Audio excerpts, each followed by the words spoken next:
Hello friend, कैसे हैं आप सब लोग। आई होप आप लोग बहुत बढ़िया हो। मैं के आर सैनी के आर एच विकास स्वागत करता हूं। दोस्तों, आज वीडियो में बात करने वाले हैं रेलवे की बॉन्ड पॉलिसी के बारे में। कई सारे साथियों को इसके रिगार्डिंग कुछ डाउट्स बने हुए हैं, तो उन्हीं को इस वीडियो में क्लियर करने वाला हूं। तो रेलवे को जो भी भाई लोग ज्वाइन कर रहे हैं या फिर रेलवे की तैयारी कर रहे हैं, तो यहाँ पे आपको ये पता होना चाहिए कि रेलवे की बॉन्ड पॉलिसी क्या है। रेलवे की अगर आप जॉब छोड़ते हो तो आपको लाखों रुपए यहाँ पे रेलवे को पे करना पड़ता है, और किस केस में आपको ये पैसे पे नहीं करना, उसके रिगार्डिंग भी इस वीडियो में बात करेंगे। इसके लिए दोस्तों एक और इंपॉर्टेंट जानकारी मैं आपको इस वीडियो में देने वाला हूं। 8 साल के बाद में एक ही बैच के स्टेशन मास्टर और कंट्रोलर की जो सैलरी है उसमें कितना डिफरेंस आ रहा है, उसके रिगार्डिंग भी इस वीडियो में बात करेंगे। और दोनों की जो है लेटेस्ट पे स्लिप अप्रैल 2026 की पे स्लिप भी आपको दिखाई जाएगी। तो चलिए सबसे पहले बॉन्ड पॉलिसी के बारे में बात करते हैं। देखिए, रेलवे के अंदर बॉन्ड होता क्या दोस्तों। रेलवे के अंदर अगर आप 5 साल से पहले जॉब छोड़ रहे हो रेलवे की, तो आपको यहाँ पे बॉन्ड भरना पड़ता है। और बॉन्ड का जो है, पहले आप जब आपकी ज्वाइनिंग होती है तो आपसे एक बॉन्ड भरवाया जाता है।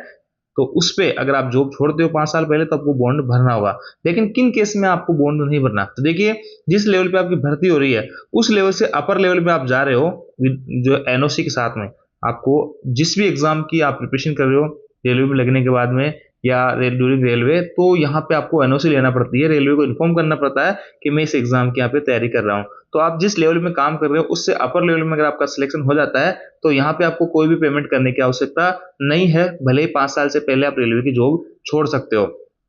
लेकिन दोस्तों, सेम लेवल या फिर अपने जो आपका जो लेवल है उससे नीचे के लेवल में अगर आप जा रहे हो, तो आपको यहाँ पे बॉन्ड पे करना पड़ेगा। और बॉन्ड की जो राशि है सभी जॉब्स के लिए यहाँ पे अलग अलग मानी जाती है, क्योंकि बॉन्ड के अंदर देखिए लिखा है क्या क्या चीजें आपके लेते हैं आपसे बॉन्ड में। अगर 5 साल पहले आप इस्तीफा देते हैं, आप सेम लेवल में या लोअर ग्रेड लेवल में जा रहे हैं, तो आपको यहाँ पे ट्रेनिंग की पूरी लागत, आपका ट्रेनिंग का जो पूरा पैसा होता है, रेलवे आपके ऊपर जो भी खर्च करता है, आपका जो हॉस्टल वगैरह है, आपके पढ़ाने में टीचर्स वगैरह का पेमेंट, जो भी आपका खर्चा निकल के आता है, जो भी स्टाइपेंड आपको ट्रेनिंग के दौरान देता है, यानी आप ट्रेनिंग में जब ट्रेनिंग कर रहे होते हैं तो रेलवे के लिए कोई काम नहीं कर रहे होते, रेलवे आपको सिखा रही है, तो यहाँ पे आपका जो पेमेंट भी देती है रेलवे ट्रेनिंग का, तो वो पेमेंट जो है वो भी आपसे रिटर्न लिया जाता है।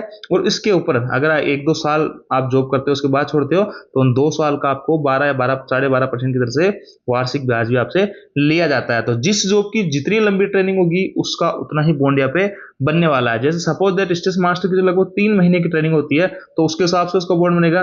गुड्स गार्ड की अगर आप जॉब कर रहे हो, तो इनकी जो ट्रेनिंग होती है वो 1 महीने की होती है, तो इनका बॉन्ड कम बनेगा। वही कंट्रोलर की अगर मैं बात करूँ, तो उनका पूरा 1 साल का जो है पे ट्रेनिंग होती है, 6 महीने आपको पढ़ाया जाएगा, 6 महीने आपकी लाइन ट्रेनिंग होगी, तो पूरे 1 साल के हिसाब से इनका बॉन्ड बनेगा, जो कि लाखों रुपए में बनने वाला है। पहले दोस्तों हमारे बैच के एक साथी थे जो टीए के रूप में उनका सिलेक्शन हुआ, बाद में कंट्रोलर के रूप में उन्होंने बीकानेर में ज्वाइन किया, और अगली भर्ती में उनका जेडब्ल्यू में सिलेक्शन हो गया। तो देखिए, लेवल 6 की पोस्ट थी, वो लेवल 5 में यहाँ पे आए जेडब्ल्यू में। तो उनको 2 साल की जो ट्रेनिंग हुआ करती थी पहले टीए की, तो 2 साल का पूरा उनको जो है पेमेंट वगैरह सारी कुछ चीजें यहाँ पे, जो कि कहीं मोटी अमाउंट यहाँ पे हो गई थी, वो उनको यहाँ पे पे करना पड़ा था जेडब्ल्यू में ज्वाइन करने के लिए। तो इस चीज को आपको जरूर सोच लेना चाहिए कि आपकी क्या कुछ एम रहना चाहिए, क्या कुछ है। इन जो बोर्ड है रेलवे की पॉलिसी, ये कहती है कि आपका जो ट्रेनिंग का खर्चा स्टाइपेंड वगैरह है, सारे कुछ आपको ब्याज सहित आप रिटर्न करने पड़ेंगे, अगर आप 5 साल से पहले रेलवे की नौकरी छोड़ रहे हो, या सेम लेवल के लिए या लो लेवल के लिए। और देखिए दोस्तों, कई बार बॉन्ड जो है सेटलमेंट भी हो जाता है। यहाँ पे अगर आप टेक्निकल रेजिग्नेशन, एक पूरे प्रोसेस, पूरे एक प्रॉपर चैनल के माध्यम से आप टेक्निकल रेजिग्नेशन यहाँ पे लेते हो, तो उसमें ये होता है कि आप मान लो रेलवे में यहाँ पे आप लेवल 6 की जॉब में थे और लेवल 5 में यहाँ पे जा रहे हो, तो लेवल 5 के लिए भी आपका कोई ना कोई बॉन्ड लगेगा और लेवल 6 के लिए कोई बॉन्ड था। तो इन दोनों का जो बॉन्ड था, इस दोनों को जो लेवल 5 का जो बॉन्ड जितना लगना चाहिए और लेवल 6 का जितना लगना चाहिए, तो इस यहाँ पे अगर मान लो कि 7 लाख के करीब बॉन्ड बन रहा है, यहाँ 5 लाख के करीब आपका बॉन्ड बन रहा होता है, तो ऐसे में इन 2 लाख का ही पेमेंट आपको करना पड़ता है। बाकी का सेटलमेंट यहाँ पे अगले जो वैकेंसी है, अगली जॉब जिस पे आप ज्वाइन कर रहे हो, वहां पे ट्रांसफर हो जाता है। ऐसा भी होता है, या फिर आपको जो है मेडिकली अनफिट कर दिया जाता है, तो भी आपका जो है बॉन्ड यहाँ पे फ्री हो जाता है, बॉन्ड आपसे नहीं लिया जाता है। तो यहाँ पे बॉन्ड को लेकर कुछ जानकारी मैंने आपको क्लियर करने की कोशिश की है। चलिए दोस्तों, मैं आपको एस के ऊपर बात करते हैं। अब देखिए दोस्तों, स्क्रीन पर आप एक पे स्लिप देख पा रहे होंगे, जो कि स्टेशन मास्टर की अप्रैल 2026 की लेटेस्ट पे स्लिप आप इसको कह सकते हैं। स्टेशन मास्टर ऑपरेटिंग डिपार्टमेंट है, 2018 की ज्वाइनिंग है।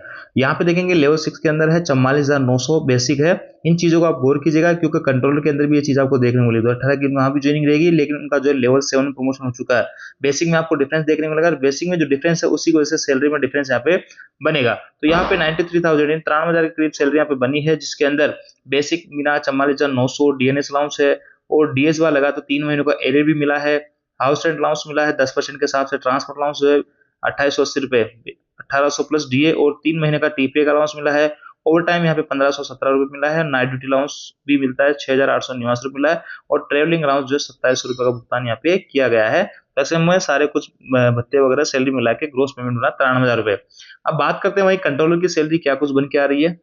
देखिए दोस्तों, स्क्रीन पे आप कंट्रोलर की पे स्लिप देख पा रहे होंगे और टीएनएल डिजिग्नेशन है, ऑपरेटिंग डिपार्टमेंट में आते हैं। इनकी भी डेट ऑफ ज्वाइनिंग जो है 2018 की है, लेकिन ये जो है लेवल 7 में पहुंच चुके हैं। स्टेशन मास्टर लेवल 6 के अंदर ही है, क्योंकि स्टेशन मास्टर का जो प्रमोशन है पहला 46 ग्रेड में वो थोड़ा धीमा होता है, यानी 5 से 7 साल या 8 साल के करीब भी लग जाते हैं। तो ऐसे में इनका जो कंट्रोलर है उनका मैक्सिमम 2 से 3 साल में सभी का जो है लेवल 6 से 7 मिल जाता है। तो प्रमोशन इनका बहुत शानदार है, लेवल 7 में बहुत जल्दी यहाँ पे पहुंच जाते हैं।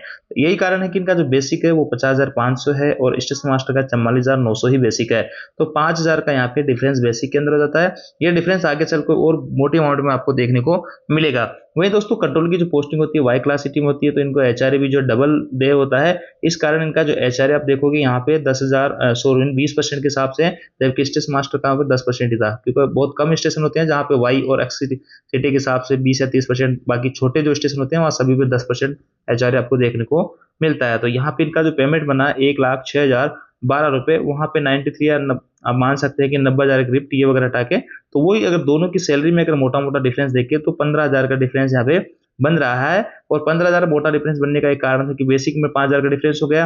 वहीं बेसिक के डिफरेंस की वजह से यहाँ पे जो डीए लगेगा आपका इसके ऊपर 60%, तो 3,000 उसका डिफरेंस हो गया। एचआरए वहाँ 10% था, 20% 10% एचआरए का डिफरेंस हो गया।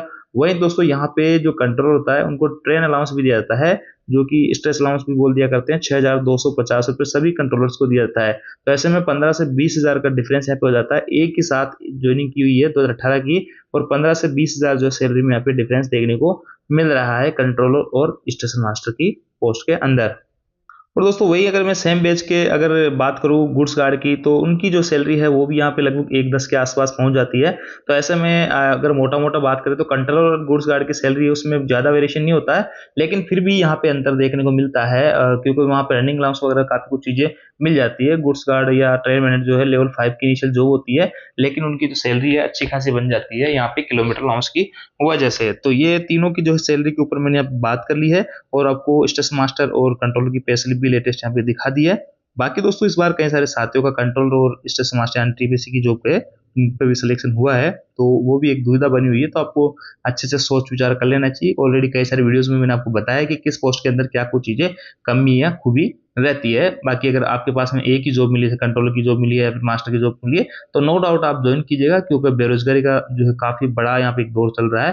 तो ऐसे में जॉब लगना बहुत जरूरी होता है। और देखिए सैलरी वगैरह आपको सिर्फ 6 घंटे, यहाँ तो 6 घंटे ड्यूटी होती है, यहाँ पे 8 घंटे, या कहीं छोटे स्टेशन में 12 घंटे जहाँ बहुत कम वर्कलोड होता है ऐसे होती है। तो 8-10 घंटे आपको ड्यूटी के निकालने, उसके बाद आप अपनी लाइफ यहाँ पे जी सकते हैं। तो ये थी दोस्तों जानकारी। आई होप जानकारी आपको अच्छी लगी होगी।